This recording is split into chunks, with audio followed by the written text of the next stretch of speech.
తొలి ఏకాదశి పండుగనే మనము శయన ఏకాదశి అని కూడా అంటాము. అలాగే పేలాల పండగ అని కూడా అంటాము.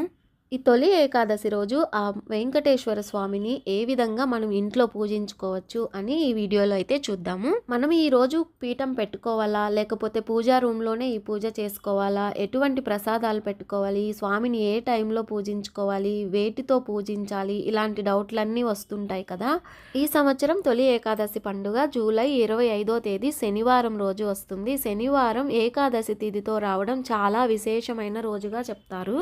అయితే మనం ఆ రోజు స్వామిని ఎలా పూజించుకోవచ్చు అంటే, మనం రోజు మన పూజా మందిరంలో నిత్య పూజ చేసుకుంటాం కదా.